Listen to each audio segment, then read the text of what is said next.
Yeah. Welcome Okay, to the first I'll episode, and we've got Matt Macedo with Yeah, us. yeah, yes. Um, Hi. and so we just, we have some questions for you. Love And it.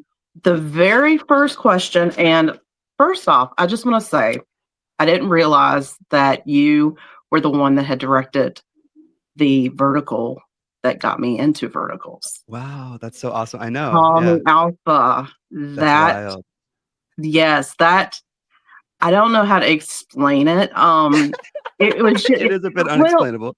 yeah, Yeah. yeah. Well, I think it was because of the fact that I am okay. Number one, I had never like watched verticals. I mean, I didn't know what verticals were, and it was very fresh. So like nobody knew really what verticals were going to be. But I think it was also because I was such a book person. Like I was in the book community and I read books and all this, and it was like I was seeing a book being brought to life in a small way. And doesn't help that, Seth Edeen was in it. He I was my first know. vertical crush. Aw, how awesome. Yeah, that it but was but all of our yeah. first too. Yeah. But yeah, I think that but it was amazing. Yeah. Um but yeah, and then I didn't realize that your next one was the unwanted wife. Yeah, the unwanted Which was mate. another. But yeah, Oh, wife. Yeah, yeah. basically. that was a good one. Is, it, Yeah. With is Oh. that Eric. okay? Okay. Yeah. Yeah, because So there's another show that I did after that one called The Return of the Unwanted Wife. And so okay, they okay. changed it to the yeah, yeah. So technically the unwanted wife would fit with that other project that I did with Christine and Eric. But the Mm, unwanted mate, that's the big one with Eric and Ashley. Yeah. mm-hmm. Okay. And Shay. Yeah. And a lot of other Okay. people. Yeah. Yeah. So going off of that, the very first question that I've got is looking back on Call Me Alpha, um, what would you have done differently now, now that you've Sure. got some experience? Well, I mean, in retrospect, looking back, like I'm so grateful for how everything just worked out, even afterwards. So I know it's like cliche to say I wouldn't change anything, but really, there's no regrets in how everything kind of turned out. But because it's a finished product, it's always a miracle whenever you're able to finish a film or anything for that matter. So it's easy to look back and think like, oh, I wish I would have done this differently or filmed, this certain thing. But in the end, like we just it's a miracle that it all came together because it was pretty massive. Mhm. Like the script was even way longer than what we even get now. And so, I think the quality of the show really, really suffered because we were like, I think we did like 30 pages in one day or something like that. But it was just like insane amount of workload, and the show obviously suffered because of that, because it's very low quality. But Mhm. they marketed that show. They really promoted that show big time. So I'm sure you saw ads on TikTok for it. And I mean, it's those like when we were filming The Unwanted Mate, we were seeing reaction videos of people reacting to the promotion of it. And so it was like it's one of those things like it was so bad that it was good, I guess. you know. But again, I'm grateful for what it led to, and I'm grateful for like that second chance. So even though that one, was a really, really rough shoot because it was all of our first ones, but we took that leap. I'm grateful that Short Max, gave me that second opportunity. And, Yeah. After The Unwanted Mate came out, it quickly blew up. I don't think I've had a hit that with that many views since, but, because it's all luck, you never really know what's going to hit it big or not. But yeah, that one just had like monumental success. And it was shortly after that one was released that Short Max, they were like, you're our highest grossing director. We want to sign you to be exclusive with us. And I was really hesitant to be exclusive with them just because there's so many other platforms and so many other producers out there. So I really wanted to work with a lot of other people. But they definitely kept me very busy. So it came off like I was exclusive with them, even though there was never anything signed. And so it's been a bit of a interesting, past few months because my last project with them was Billion Dollar Baby earlier this year. Oh, And yeah. so after that, I kind of just been freelancing, and it feels like starting over in a certain sense. Because, even though I've established like a reputation and a rhythm with, these producers that I've worked with many times, I'm working with people for the first time now, and I have to kind of prove my worth rather than, having like reputation being the sole drive for that. So, yeah, other than that, I wouldn't change anything, thankfully. Yeah. Yeah, because like I think, and I discussed this with you earlier, that it just felt like it was a group of buddies Yeah. just filming a home video. Like Yeah. for, Yeah. I mean, it just I can't explain it, but It was pretty much um that. It was pretty much yeah, just a passion project of a bunch of, kids coming together and just making it work. So, yeah, exactly. So how did that experience, I guess, in a way, shape your directing style now? sure. Like, Well, I mean, like ability to solve problems like when you're under pressure, right? Because like there was, filming that there's no option for failure, you just had to figure it out and you had to accomplish what we had to. So definitely like building that muscle of just having an objective that you need to accomplish. But also like treating other people with kindness, right? Being empathetic and calm during those moments. Um, just keeping that mentality and moving forward. So it was really just, like a muscle that you're just flexing and practicing. And getting better at. So yeah, definitely laid the foundation for all of those. And I've been directing, since high school. So, it's not like I mean, of course I've learned a lot of things. So I'm learning something new on every project. And, so it was just like reinforcing those things that I've learned in school. And now I'm able to like put them into practice, because it's funny. I think Verticals is like the first like paying directing gig that I had, because I mean, I've like directed, passion projects for other students, or, directing my own projects that I've written, but like actually starting the career of directing would start with being hired to direct the original title, Call Me Alpha, but now My Destined Alpha Mate. yeah, they have a habit of changing Yes, changing they do. things. Yeah. It gets Yeah. a little. Okay, Taha. Yes. So the next question is, how does it feel like to see folks like Seth Edeen or Eric Guilmette and their success in the industry, knowing that you've paved the path for them? Oh, I gotta add Shay in there too, because he's been blowing up lately as well. Mhm. Yes, his lead one Yeah. just came out amazing. Yes, I know. Yeah, I messaged him after I watched, the free episodes, and I, gave him, his props. But it's funny because I don't feel like, we all like paved the way together. I don't feel like I had more of an effect in paving the way more than they did, because they definitely helped pave the way for me too.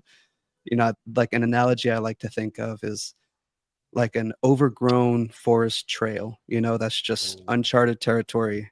And we all just locked arms and took our hatchets and cleared the way. We just kind of just discovered this path, together. So, yeah, I think it was just all of us, coming together, because, they had to trust me, when, especially reaching out to Shay and Seth for the first one. Like, it was very easy for them to be like, what is this?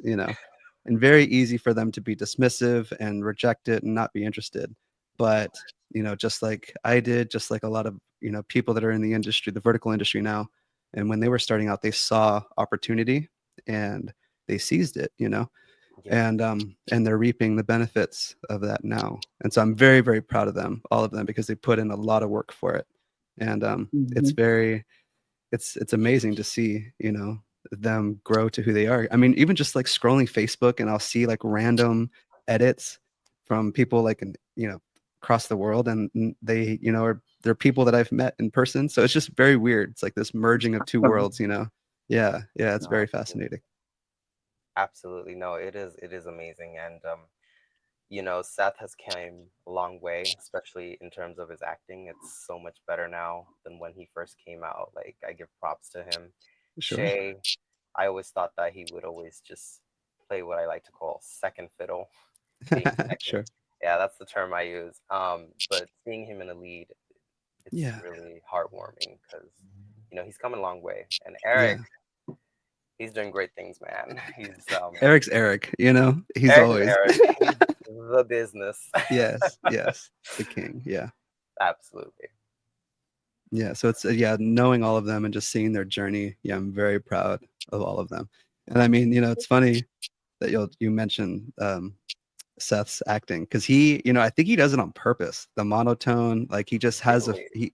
yeah. He's like, this is what has worked so far. So just like all of these platforms, whatever's kind of formula, whatever has worked before, they just do that, And so Okay. yeah, so I think he's just, it's completely counterintuitive what you would think works, but that's a lot of what these verticals are. It's totally opposite of, what you think would logically make sense, but it fits in the world, Yeah. Yeah. No, you're right. That's Yeah. very interesting. I'll keep note of that. Yeah, for sure. Yeah. So something that's been going on around like the vertical community is the toxicity that's becoming of these verticals. So how do you view the presence of toxicity in certain verticals of the industry, and what steps do you believe can be taken to shift the trajectory toward a healthier, more sustainable future with Sure. verticals? Yeah, absolutely. Well, it's 100% data driven. So, I think you mentioned it, or someone else mentioned it on Instagram, that it's a smaller group on Instagram, but they're very vocal about what they want. So they're very vocal about not wanting, these darker abuse storylines and all of that. But unfortunately, like, the data is showing otherwise. Like the show Divorced at the Wedding Day with Tiffany, it has over 200 million views already. And I even tried watching it and I couldn't get all the way through it because it was just so much abuse going on. And, unfortunately, the platforms, they just see it's all data driven, So if a storyline is doing well and it's because they have this abuse in it, then they're like, all right, then we're going to lean into that purely, that's mainly the thing. So I would just say, if the audience does want to shift, it's purely based on the habits of the audience. Then, don't watch those shows, and be vocal about it. And it does, it's really tough on the creators, because, as we are hired on to make these, I know this is a later question that you have too. So I'll probably save the full answer for that, but it is, it's a bit of a tricky situation for us creators that are in it, because it's like a job mixed with like the passion of working in film and doing what we love to do, And then, yeah, so it's just definitely a balance, a tricky balance that actors and all of the creators are in. But we do our best to just make sure everybody's comfortable, Yeah. Exactly. Yeah. So given the concerns around the toxicity in certain verticals, do you feel a personal responsibility for the narratives you create within them, and how does that shape the way you approach your work? For sure. So I do feel like a more sense of responsibility for the scripts that I've like written myself and hope to direct and produce and all of that. When I'm hired on for a project, it's a bit of a different, it's a different responsibility, because I have like a responsibility to the clients to achieve like what they want and need, right? For, marketing moments and just for the story. And I mean, they have a specific script that they want captured, right? So my responsibility is to capture that, but also make sure that everybody on set feels comfortable, feels safe, and that everybody's doing what we need to do. So usually I would hire or ask that we have a intimacy coordinator on set. And so an intimacy coordinator, just like a stunt coordinator, is there to coordinate all of those beats and intimate moments, even if it's not, in the early scripts, I think they've been a lot more like conservative now with just having intimacy coordinators just for like severe intimacy moments.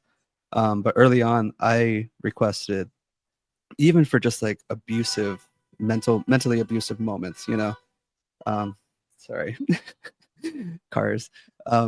I would really just request having an intimacy coordinator, just making sure that everybody is just, even like the mental space, is safe and everything. So that's always been something that I've been very mindful of. And it's just a delicate balance, because just like, with that show with Tiffany, like, I can only imagine how much she went through with that. And it was like for all of those that have seen it, they know exactly what I'm talking about. It was just like one thing after another after another. And I know like how emotionally draining that could be, especially when you're filming like 12 plus hours a day and you're probably like, it was a lot of banquet scenes. So they're probably filming in the same like episode after, all day long. So yeah, I messaged her afterwards and I was like, I gave her props for just powering through that, because I know like any actress would probably have seen that script and turn it down, and I mean, that's the struggle with these actors and actresses, that, they need work, of course. And, it's like, it's very difficult to turn down any sort of opportunity, And I know like a few months ago, there was, kind of like a little uproar about the XXL storylines too.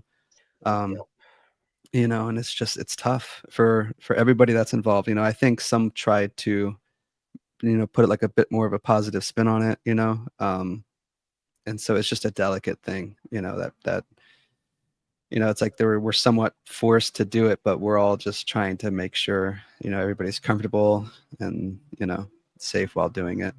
And unfortunately, it doesn't translate usually to the audience that way. It's very easy for, for an audience to just give it very quick negative review, and it's just, sorry, a lot of it, if it was like a script that I've written, like, I've written scripts that the audience like audibly says that they want, but for me pitching them around, it's considered risky, because there's no billionaire CEOs that slap, someone a couple times or push into a pool or anything like that. It's much more, calmed, much more traditional, but that's just not the state that we're in right now with this, so I think it will evolve to that maybe, or it'll, remain this very niche place that we're in, but we'll see.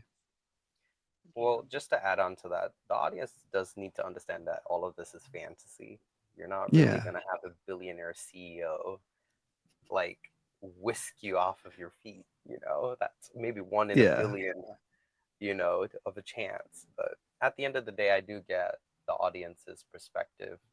But my thing would be, if you don't like it, just move on. There's thousands of verticals out there. Sure. Yeah. That's not your taste. Oh well. For sure. Yeah. Yeah, definitely. There's plenty to watch out there, and it's everybody that's worked on these projects, they put their all into it. So, it sucks when, it's just, easily dismissed but it's just the world we're in. Yeah. No, absolutely. Yeah, it gets kind of frustrating because without name dropping, but I run a fan account, and I had spent like weeks just kind of promoting the certain vertical.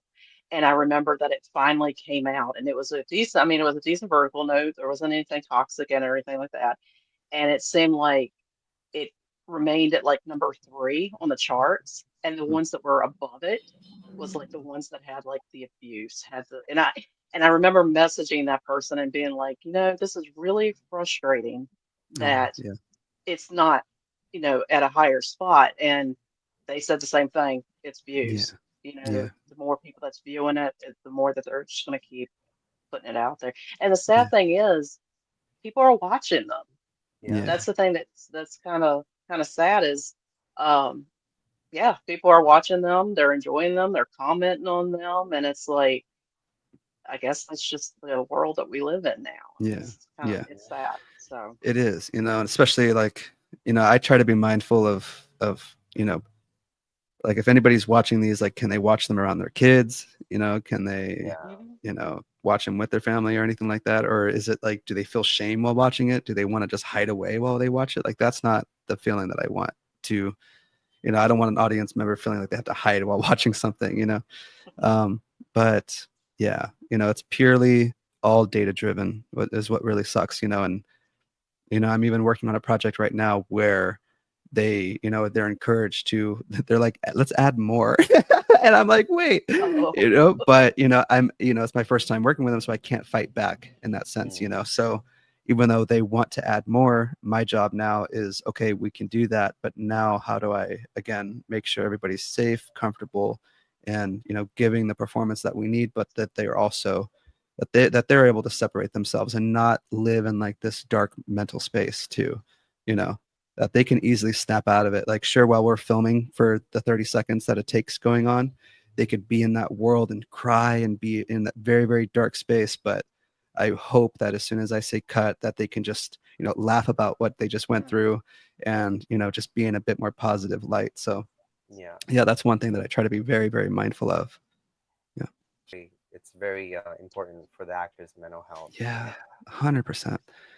Yeah, that was what Tiffany said. That like she was like on it was that set that she like really locked it down, you know. And I mean, for that one, I get it. You know, for that one, like you definitely have to probably be in your own world, listening to music off, you Yeah. know, not probably having lunch with anybody, you know, type of thing. So yeah, I get it. You know, that one was a lot for her, you know, I could tell. Is there like with these tougher roles, are there like things set in place that the actors or the people that are involved can go to like to speak about, like if they need to, like I guess to Oh, clear their for sure. minds? Oh yeah. I Um, mean, even like, you know, unfortunately there's been a lot of projects previously where, you know, an actor will already be signed on board and then they'll suddenly like on the day of, like producers or directors will tell them like we're adding this intimacy scene and they're like forced to do it, and it's like no, no, no. um Oh, yeah. So that's happened. You know, the obviously the correct way to do things is all in pre-production. Like usually I'll get a script and I'll go through it as like many times and like for homework of mine, but I usually highlight intimacy scenes. And you know, just like when I have a meeting with any other department head going over like props or makeup or lighting or anything like that, I'll go over those intimate moments with the intimacy coordinator, and we'll kind of like form like the foundation, the kind of like what, you know, the motion should be. And you know, because you know, I don't want to have intimacy just for the sake of intimacy. It's like, how can we incorporate like character into this? How can we yeah. incorporate tension and just like subtleties and shifts of character or anything like that? And so we very, very detailed. We jot everything down in pre-production. That way, before the actress is signed on board, they review everything like down to the detail. You know how long a kiss is going to be. You know, even like hold the kiss for 3 seconds, like very detailed and specific. And they sign off on it. And then when we're filming, everybody is on the same page. Everybody knows exactly what we're doing. There's no surprises. You know. Um, and yeah, so that's the thing. It's like everything is very, very organized and detailed to where everyone's on the same page, and that's how you make sure everybody's comfortable, you know. And of course the intimacy coordinator is always there on set during those moments, and you know, they're providing like padding to put in between people, or you know, even just like providing mouthwash or gum, you know, like anything that they would need. um, and yeah, so that's been it's a new like an intimacy coordinator is a somewhat new role in film, yeah. um after the whole Me Too movement and everything. But yeah, I'm grateful that from the very first vertical I've always had an intimacy coordinator involved. Yeah. And so even with the first ones, like with Call Me Alpha, it was the way that we were like pitching that show to the actors and everybody on board was like it was a mixture of Twilight and 50 Shades of Grey. And so, Hmm. so yeah, I could say that. yeah. And so, you know, for like some intimate moments, like in the room, of course, um, you know, I really wanted not just an intimacy coordinator, but like a female intimacy coordinator, another woman present there. And, you know, originally it was purely just to have more women present, but it did shift into like understanding that, you know, there's obviously a difference between male gaze and female gaze when it comes to intimacy. And, you know, obviously the demographic for these shows is heavily female. Sorry, Mm-hmm. Todd. No, No, you're but I mean, fine. you're an exception. Yes, I But am. I mean, yeah, but you know, so it's just it's fitting with that that theme, you know, of the female gaze. It's not just, you know, because the script will be just the foundation. It'll say they kiss, you know, and you know, it'll be me and the intimacy coordinator to really break that down. And you know, Yeah. we'll choreograph it to where maybe the hands move up the arm, and that builds tension and builds, and there's a Mhm. language to it, you know. that's where we kind of come into play with that. So yeah. Yeah, no, definitely. And all of that does move on to the next question, which is what's the biggest challenge you face on set that people Sure. from the outside rarely see?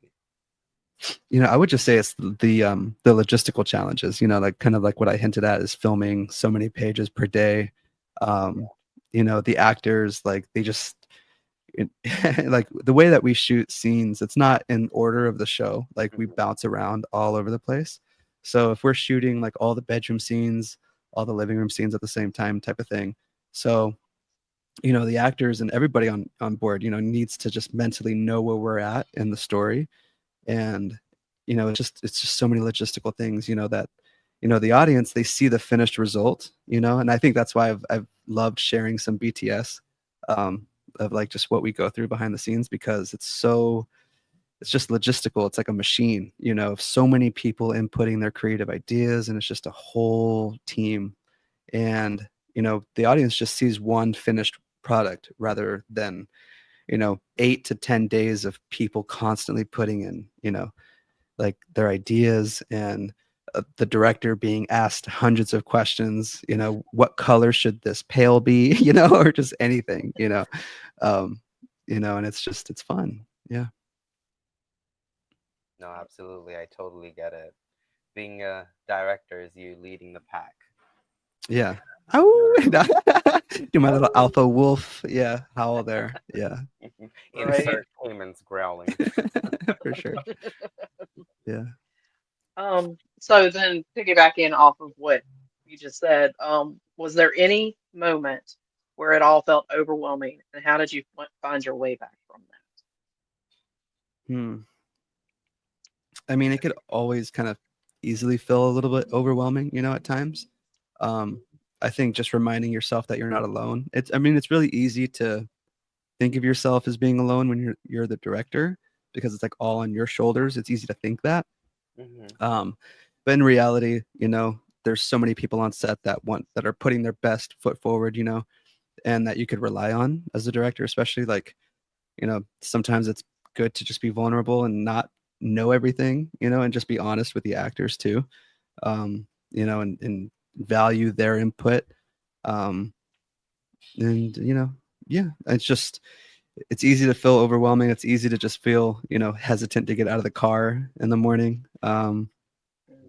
Yeah, it's just, it does, like, I do need alone time during the day, because it's constant. Like when I say you constantly asking questions, I mean it. You just have people constantly coming to you. Even when I'm like home after a long day of filming, I'll sometimes hear my name still being called. And it's just like, oh my God, I'll be trying that? to sleep and I'll be like, Matt, I'll be, Oh, You're like, what? So it's just so much. And so usually during lunch, when we're filming, I usually just go off to be by myself a bit and just kind of like decompress, be alone, listen to music. And that's just, yeah, kind of my routine, how I do things. So it's a mixture of like decompressing by being alone, but also relying on others if you don't really know what to do, because nobody wants a director that thinks they know everything, and then they're, mm, thinking that they know everything, and then they're pitching ideas that don't work, and it just causes so many issues. So just be vulnerable, and open to ideas. And I mean, that doesn't mean you have to do all the ideas, because a lot of ideas don't work, but you definitely are the filterer of ideas. You can definitely have, hundreds of ideas come at you, and five will work. And so you can go ahead with those. Yeah. But yeah, definitely. it's definitely it's a lot, just, yeah. But finding my way back for sure is just like being grounded, and just being with like a sense of self and locking down. Just to piggyback off of that, what keeps you grounded? Sure. I mean, I would say having a low sense of self-esteem kind of helps. But I think it's just reminding myself that I'm not alone, right? So you have like everybody there to help you. Um, it's kind of funny too. Like I always like share my struggles and vulnerabilities and stuff like that, just be vulnerable with folks. And I think that, helps keep me grounded too, because I don't claim to even know everything. And even like on Instagram, like these BTS videos that I've been sharing recently, I feel so uncomfortable being on camera and sharing it, and even like but it's just, just putting myself out there in any sense, to do, whether it has some value to anybody, hopefully. But yeah, I mean, I could afford a new car right now, but I have my old 2000 Toyota Camry that's paid off and I don't have to worry about it, so that keeps me grounded. It's a nice older car. I'm pulling up to set and everybody has a Tesla and everybody has this or that or a Tesla truck. And I just have my old 2000 Toyota Camry, starts up every time. So I love it. Cheap to fix, so I love it. I also live in a very inexpensive apartment with some, noisy neighbors. So that also keeps me pretty grounded, and it's entertaining, free entertainment. So I mean, yeah, just things around the apartment that just don't work, properly. I guess all that kind of keeps me grounded. But yeah. Okay. Well, so which vertical do you think has challenged you the most and why? Gosh. Okay. So I mean, obviously the first one, because it was just the first one, but that's an easy answer. The one that was like a big struggle, but also not a struggle at the same time. I mean, yeah, whatever. It's Love Trap with Candace and Zachary. Okay. Yeah. And so that one, Yeah. I think that was like the first one I did after Short Max. It was like the first independent one that I did. And that one, it was difficult just in the sense of like it was one day. It was on one day that like three big things happened. And Oh. so it was my 31st birthday. So happy birthday, to me. My grandmother had passed away on that same day. I woke up to Oh my mom no. sending me the text. Yeah. And so kind of knew it was going to happen soon. Definitely didn't plan, on that day, but it is a beautiful thing for us to always like be connected in that sense. So definitely not, upset about that. But, that was a big event. So birthday, Mhm. grandma passing. And then when we're filming, some logistical reasons that I'm always kept out of the loop of for some reason until things are going on. But police show up and they're shutting down the set. So we basically, have the police, tell us that we have like 15 minutes to leave the location or else everything is going to be shut down. All the equipment's going to be seized. And like all of the cast and crew were parked at a different location and shuttled here. So, just in the middle of shooting, we just had to like shut everything down. I'm over here driving my Toyota Camry, shuttling people back and forth, and thankfully, we had an amazing AD who's also like producing as well. And so she knew of another location that we rushed to that one. And then we still made the day. We still successfully filmed everything. So it's a good ending, thankfully. But yeah, that was definitely a tough day, a tough shoot. Yeah. And again, it's just like nobody really knows all of those stories, so you can go on IMDb and see the ratings like 6.4 or something because it was, and it's just, it's easy to look at that rating and be like, dang, it didn't do so well. But also just knowing what we went through on set and accomplishing, like just finishing the film, it's like, 10 out of 10, like, thank God. So Yeah. it's just, everybody on set has that different perspective, of that it was just a miracle to accomplish it. And again, the audience just sees an end product that might, not be 10 out of 10 worthy, but they just don't know everything that happened, Yeah. of course. Exactly.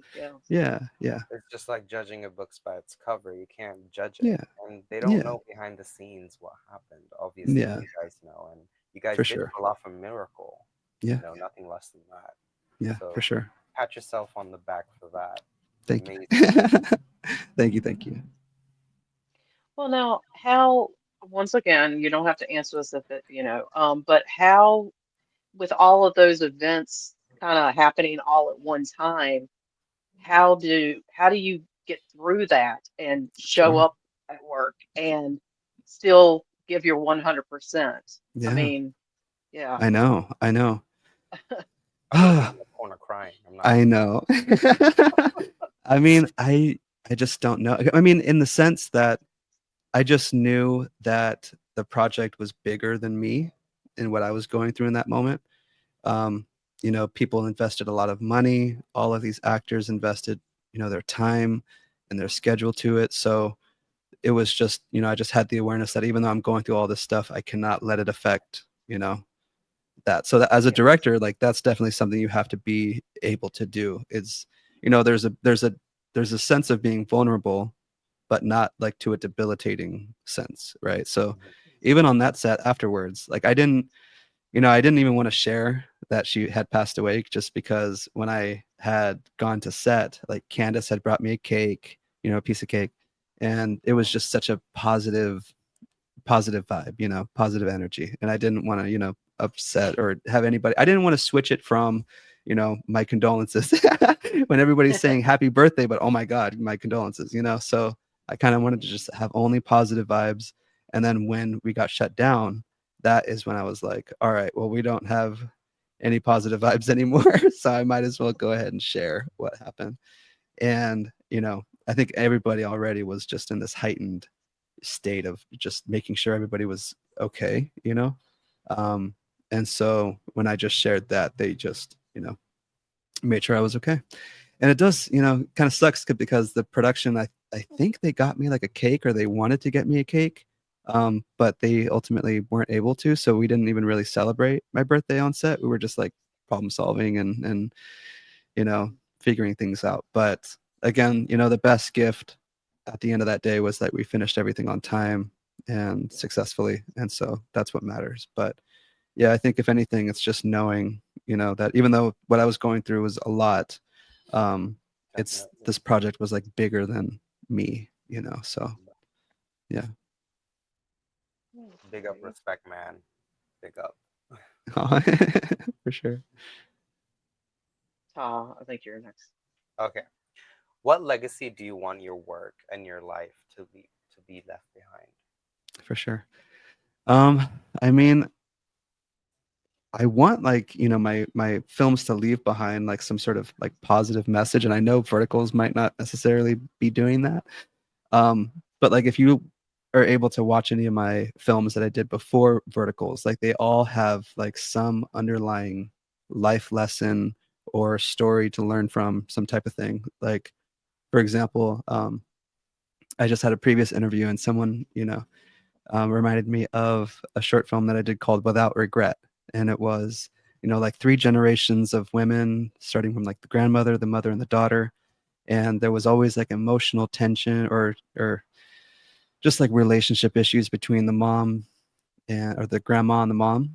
And, Mhm. after the grandmother is about to pass away, there's this reflection, of there's like conflict between the mother and daughter as well. And, there's this opportunity.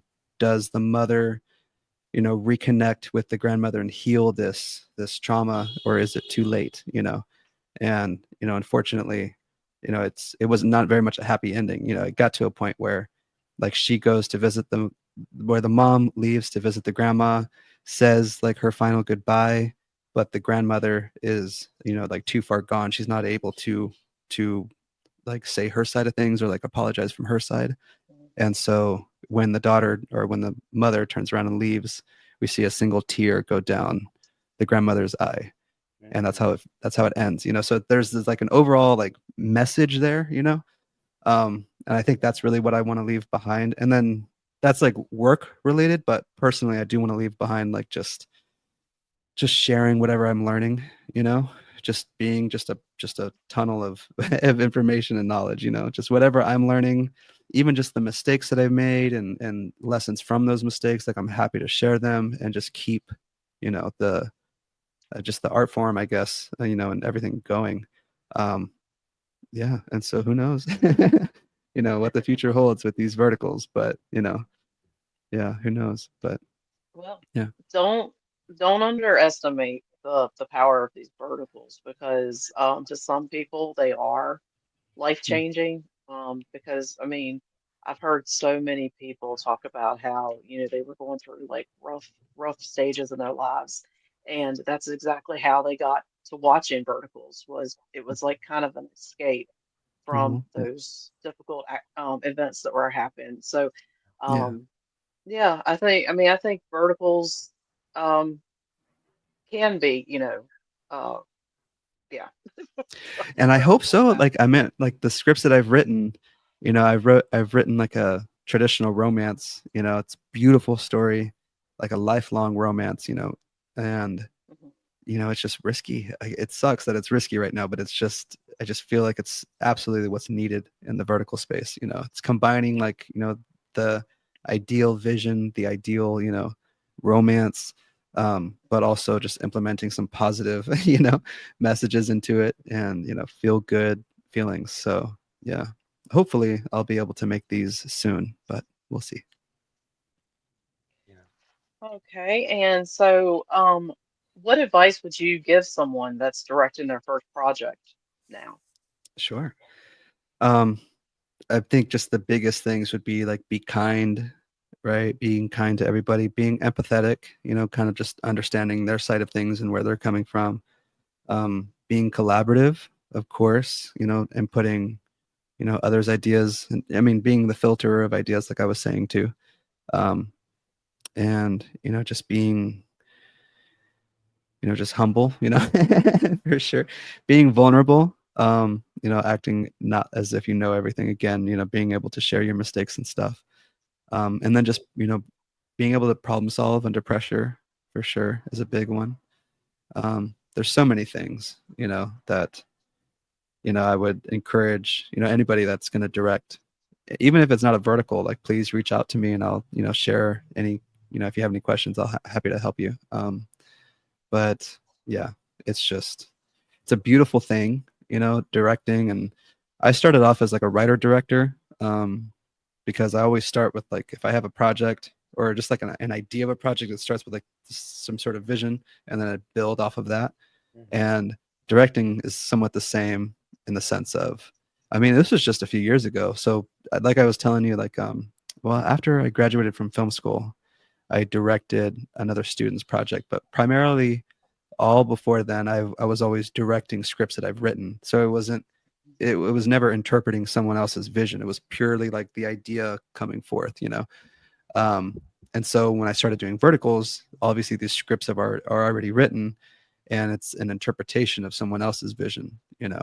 So I think just having that sense of, just, having a vision, right. And just, being a real people person and just leading people, being a leader for sure. I think having a sense of humor obviously helps, not taking yourself too seriously, having fun. One thing that I always say at a safety meeting before we film is like, I just say like, we're all big kids living our dreams, so no pressure. Let's just have fun. Obviously with like an objective to achieve, but still like just an awareness and a gratitude for just being able to do what you love to do is a big thing. So I think, yeah, for a director, just have gratitude, um, be present and yeah, be kind and put in Okay. the work too. Like, put in the work, there's a lot of fix everything in prep, as they say. Um, yeah. And then just be collaborative and lose the ego, I think is a big one, definitely not having an ego. Um, yeah, there's so many things. I can go on and on. Um, so where do you see the vertical community heading in the future? Like Yeah. where, I Gosh, mean, we're just at the beginning, I feel. I know. Well, it's so funny because back in the beginning, right? We were saying who knows how long this is going to last, and it still feels like it's just the beginning. So that's a good feeling. Um, so I mean, I do feel like I don't know. That's the good thing. It's like we don't know. But part of me does feel like stories will somewhat alter to being, kind of like what you would want. Not so much abuse, not so much toxic storylines. So I do hope stories will shift in that sense. But I do really feel like vertical stories and films are here to stay.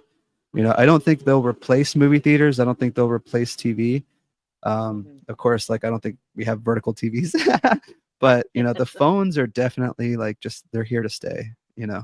Um, I mean, I have like some Ray-Ban glasses that they're pretty cool. They're very like futuristic in the sense like I can envision not needing a phone anymore and just purely wearing glasses and having that be our instrument for how we interact with the world. But for now, Do they look phones like seem to this? be the thing.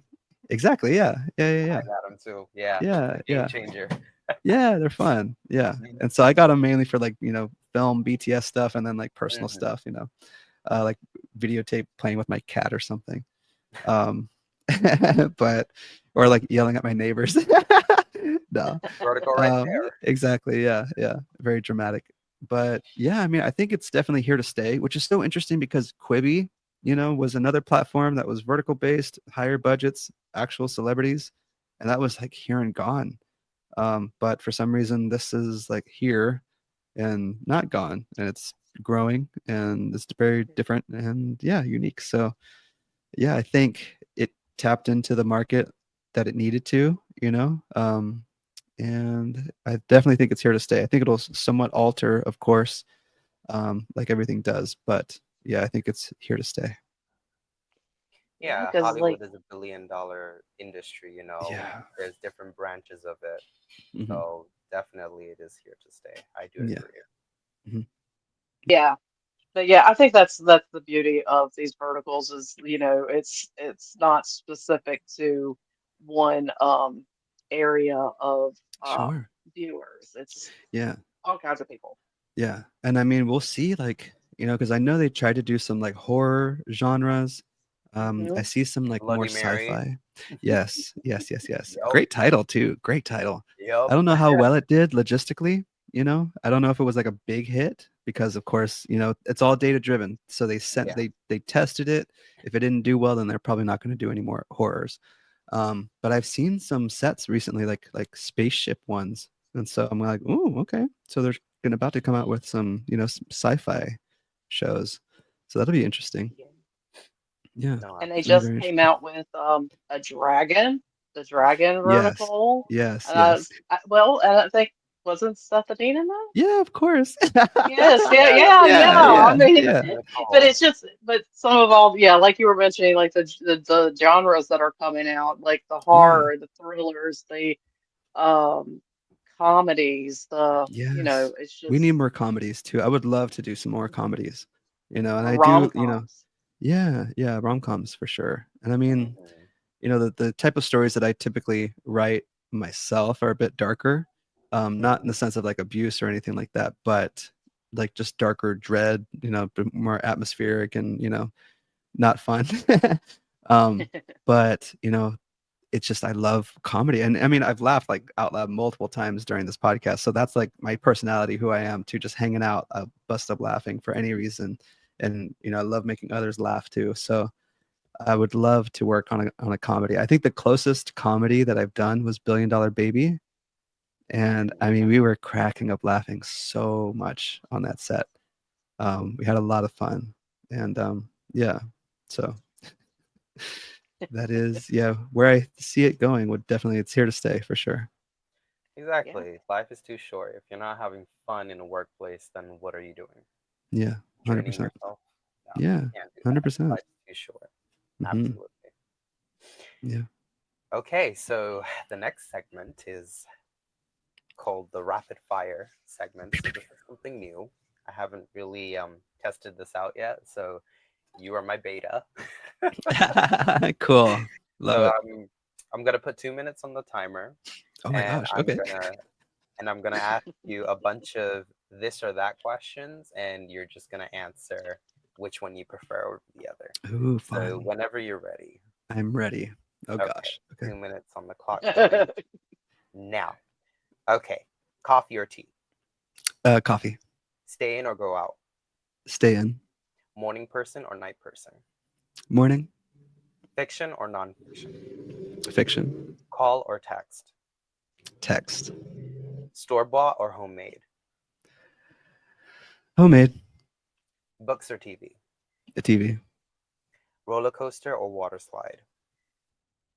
Roller coaster. mountains or the beach? Both. My dream house is like living in the forest with like a beach view. I would have to say The forest best of though, both mountain. worlds. It's Yeah. amazing. Snail mail or email? Email. Okay. Truth or dare? Skip. Scared about that one. I was scared about that one. Yeah. No, would you rather do a truth or would you rather do a dare? I wasn't gonna give you one. Oh, okay. You weren't gonna actually give me a truth. No. I got Do you. you prefer a truth or do you prefer doing a dare? That's what I prefer doing a truth. a truth. Okay. Words or action? Actions definitely speak louder than words. Yeah. Absolutely. Happy ending or cliffhanger?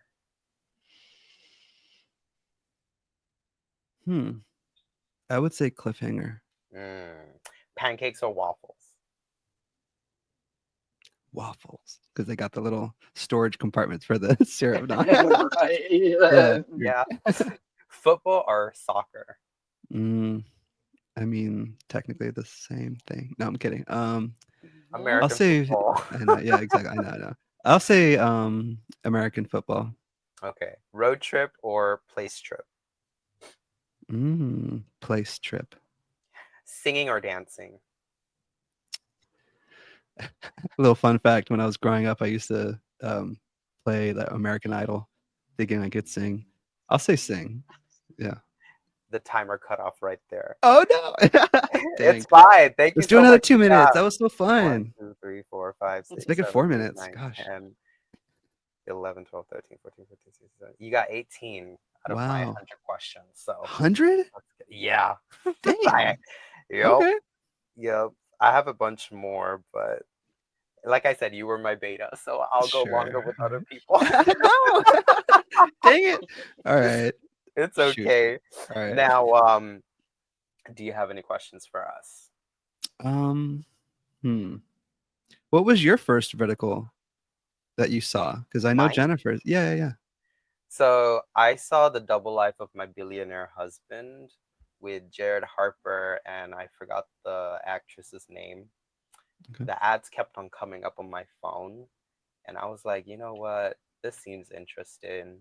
Just to give a little bit of a background story, at the time I was doing my MBA, so I didn't really have time to get myself into watching any series or anything on Netflix or Hulu because it messes with me. Because when I'm studying, I'm like, oh, did Charlie actually get to the love of his life? It rings around. Just a vague example. So when I came across the verticals, I was like, oh, these are 45 minutes to an hour and a half long. I can watch it in one session. I won't have any questions in my mind lingering later on.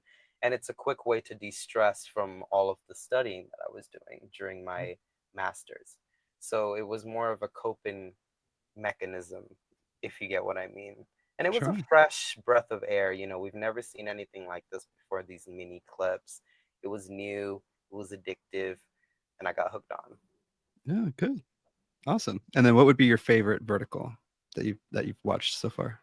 Oh, don't ask that. I'm gonna upset so many people.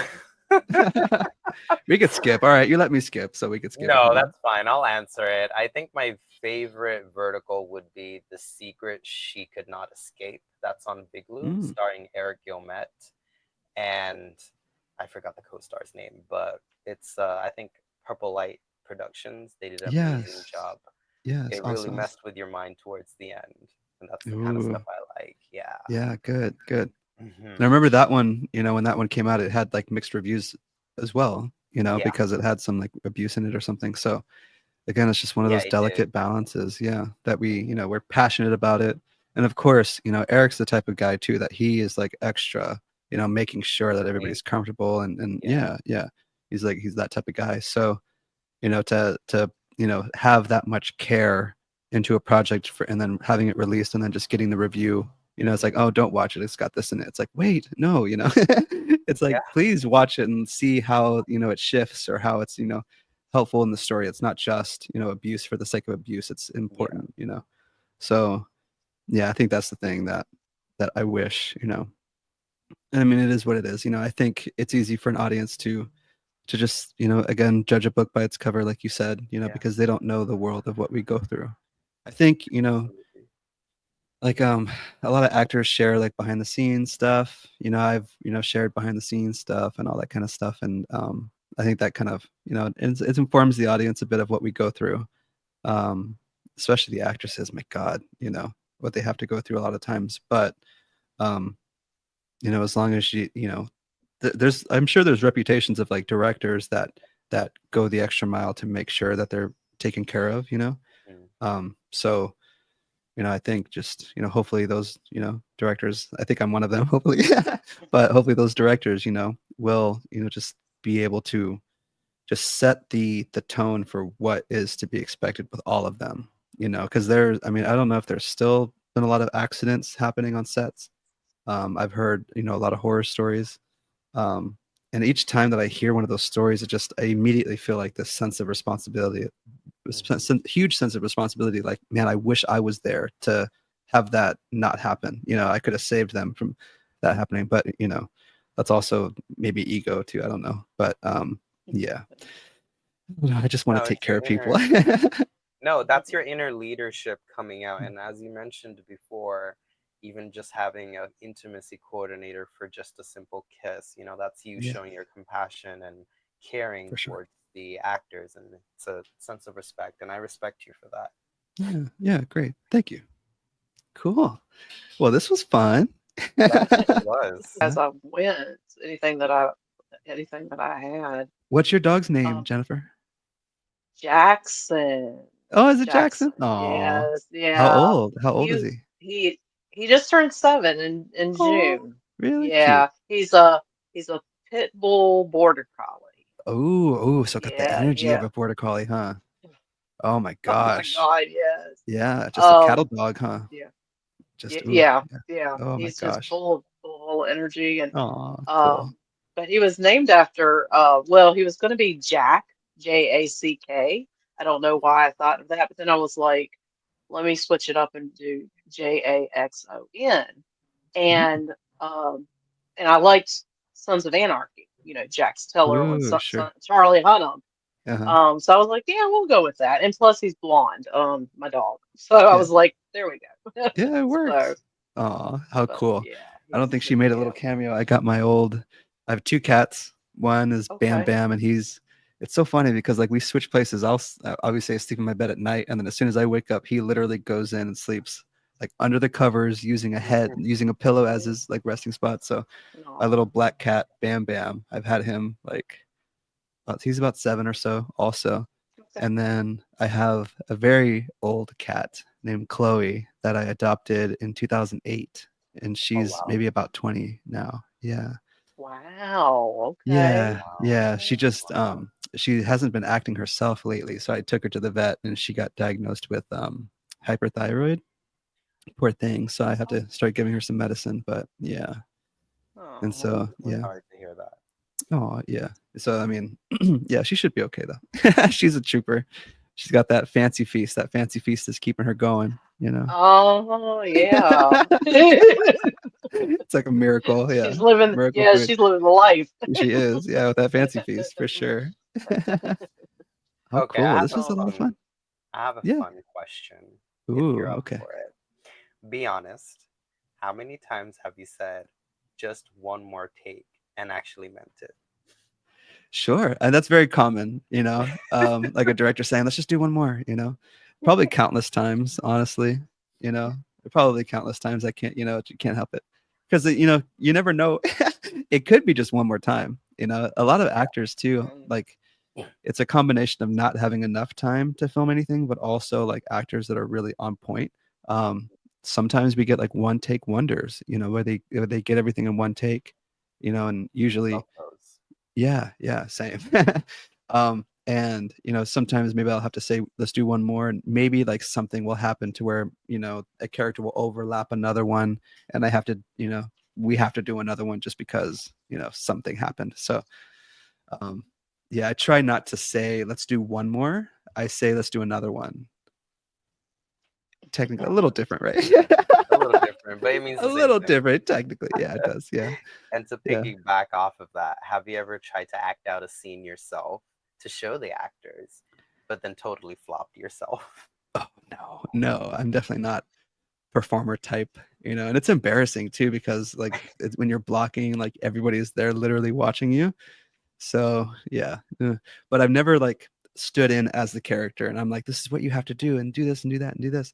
Sometimes I'll maybe do it like in a silly way, like if it's an intimacy scene or something, and I'll be like, you guys are doing this, or something. But yeah, I've never, and I don't know how. Like, there's some actors that act in the shows as well, and like they probably have earned that right. I would just feel like, oh my god, how like they're balancing two jobs, at the same time. And I feel like a responsibility to constantly be behind the monitor, seeing what's being filmed, And, obviously there's like tons of actual directors out there in film, like Tyler Perry and all them that act on camera as well. So that would be an interesting thing to try out. But I'm not the type of person to put myself on camera. Like even just those BTS videos I've been sharing were like very uncomfortable. So I definitely don't see myself in a vertical ever. I mean, I've used my voice in a bunch before. Like, there'll be like a very minor character that has a voiceover, so I'll just do the voiceover for that. So that's basically the only kind of Hitchcock, cameo moments that I've done. So not like But Danny Faber, who be doing little Danny Farber, cameos. yeah, of course. Danny Farber, yeah. He's like the actor director, the freaking, the man, dude. He's amazing. So yeah. And so so definitely not to his level for sure. But I mean, he's a good looking guy too. He could definitely be on camera and pull it off and stuff. So yeah, I mean, it just is what it is. I don't really, I don't see myself doing it, but we'll see. I could see you as a villain. Maybe, yeah. Yeah. Well, now, if you could work with anybody, who would it be? And it can be as many people as you want. Just is there anybody that you haven't worked with that you would love to work with? Gosh, I mean, there's a lot. I don't want to upset anybody because there's literally so many people that I've worked with and haven't worked with yet, So I think there is, but I think if anything, like some scripts that I've written, I have a Dreamcast for, and I've actually already reached out to them, the Dreamcast, and have them like interested in the project. So I would say just like the Dreamcast, they know who they are, Yeah. Without charging yourself, Yeah, that's fine. You don't have to answer. Exactly. Yeah. Skip. No. Skip. Skip. Yeah. But there's like I haven't worked. I mean, like superstars in this thing. I haven't worked with Casey. I haven't worked with Jared. There's a lot of like directors that I would love to work with, but you don't really get to work with other directors, So like I would love to volunteer, honestly, or just visit set to just watch other directors, because I mean, again, I don't claim to even know everything, so I would love to watch other directors to see how they tackle a certain project, or a certain scene, and just get more perspective. I think that's something that I would really want to do, but it's very difficult. I mean, I've visited sets before, and I've had other directors visit mine, but it's just one of those things. Like I'm just so like hesitant, and it's like there's somewhat of like a territorial thing. Like as a director, do you feel like you're stepping on someone else's toes by visiting their set? So it's just like you just don't want to really, like how it goes. Absolutely. At the end of the day, you're trying to make if there's like a director there and I show up, and then now suddenly like attention is on me, and like I don't want that. I'm just there to observe. Like I just don't want that happening. So it's a delicate balance. I want to, like, every time I see a project posted on Instagram and they have like the credits listed, I'll always follow the director, producers also, or like the DPs as well. Like I just want to know everyone, and like thankfully, for sure. Especially, like I don't feel any sense of competition with, like, there's so many projects, out right now, and there's so many opportunities for everybody. there's some things that I'm a little bummed out about, you know, that I could easily compare myself to other directors that have traveled, you know, all over the world already, and I haven't even been on a like plane personally, you know, like my whole life. I haven't been on a Neither. plane yet. Yeah, you Really? know, yeah, I haven't been on a plane yet, and so, and I've had so many opportunities to film elsewhere, but they always fall through. And even just recently, one fell through, and I just like it's just like you know, um, and so I know I could, you know, I guess that's probably one thing that's also keeping me grounded is I could easily just go get a plane ticket and fly to Las Vegas or wherever, you know, just to get it out of the way, get that first plane trip out of the way. But, you know, ever since I was a kid, I just had the vision of, you know, the first time I'll travel will be for work. And Mm. I'm a bit stubborn in that sense to where I'm like, all right, I'll just hold off until that moment, you know. Yeah. Um, and so yeah, hopefully in the right timing, things will work out, you know. Um, and we'll see. So yeah, I think in this little world that we're in, it's especially, you know, with social media, you know, it's easy to compare yourself to others and, you know, just see the amount of work that people are doing. Like the last time I filmed was early May, and there's been projects that have been filmed and released since I've last filmed. And I Wow. mean, it's Okay. just, yeah, I know. So I feel like I'm like way behind, you know what I mean? I feel like I'm falling like so far behind other people. But you know, it's funny because you could still tell people I've directed 13, and it's still a lot compared to other directors. Of Hmm. But course. you know, there's other directors that are passing 20 now and up to 30 and up to 40, and it's just like Jesus, you know. Right. Um, so yeah, part of me wishes to just have that hustle. And I mean, I do have it personally, you know, within me, but it's just having those opportunities to just grind and you know, work a lot. Um, Yeah. but you know, again, too, just the right timing, I think it will happen. So Yeah. But No. yeah, Absolutely. you may have only done 13, but the thing is, they're quality. I yeah, feel like when some people just continue pumping out verticals, pumping out, just trying to keep pumping things out. sure, It seems like the quality goes down. It's not as good mm, as like the last one. And sure, so yeah, so when for you, I mean, all of your verticals have been very, sure. very good and Well, quality and thank you, that's thank it. you.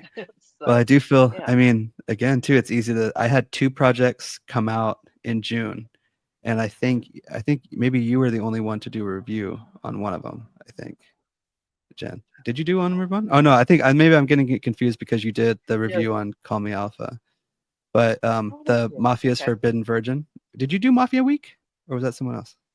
No, that was somebody else, but Oh, I gotcha. did Okay. watch that one. Okay. Wait, Yeah. it was a Is that with Mark Vega in it? No, it's with Alina and Nick. So Nick again, too, Hobbs. okay. I had two projects come out that went completely under the radar, you know, because it's not with if they were like more independent projects and then sold to different platforms, it wasn't like an original, you know, it wasn't like Got like it. a short max original or a drama box original. So Mhm. definitely smaller projects. But you know, it's just the same. It's just, you know, even though I put two projects out there, like nobody had it in, you know, any sort of reviews or anything, you know. So it's very easy again to you know, compare yourself to others and to think Yeah. like, gosh, you know, like, is my time over? Because it's I do have, you know, a bit of like imposter syndrome, so very easy to have that. So you know, if I don't Exactly. work for a specific amount of time, I'm like, oh my god, I guess this time's over, you know. And it is ridiculous, I Mhm. know, but it is just the initial thought, you know, that comes in, and then the correction happens afterwards. So um but yeah, that's just the way it is, and it's exhausting. How It do you, does suck, you know. yeah. Huh? Well, no, how do you go and get past the imposter syndrome? Because I know like with a lot of authors, Mm, they experience that too. And now you being a director, you sure. experience it. How do you get past that? Yeah, I would say that it is a strong feeling, um and it is just like it could cloud your whole judgment and Mhm. and shake your reality, you know, and shape your reality for sure. But you know, I just I try not to let it be debilitating. You know, I try to, even though I might feel like my time is up, I've still like completed scripts. You know, I'm still writing them. I'm still pitching them. I'm still doing something to move forward.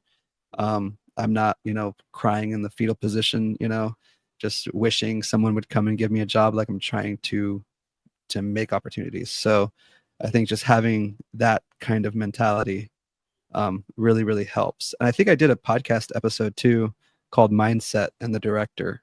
And that was a good episode with a friend of mine that we just talked about, you know, stuff like that, basically, like having your mindset be one that's not, you know, hurting yourself in any way. Because I mean, self-sabotage is a big thing too that you know, I think most people struggle with. So yeah, it's just, you know, it's a delicate balance, man. There's so much, you know, it's a career, and you learn how to shape your whole life around it in a way. So yeah, it's very interesting. Yeah, no, absolutely. Well, thank Yeah. you very much for coming Aw. on to the Vertical Talk with Jennifer and Taha. Yes, thank you guys for having me. No, the pleasure's all ours. Thank you. Thank you for being our first person, and Oh, thank you for trusting us. You know, yeah, it for means sure. a lot. For sure. Yeah, trust is a big thing. So It is, yeah. absolutely. Cool. Well, thank you guys for having me, and thank you guys for watching, talking to the audience now.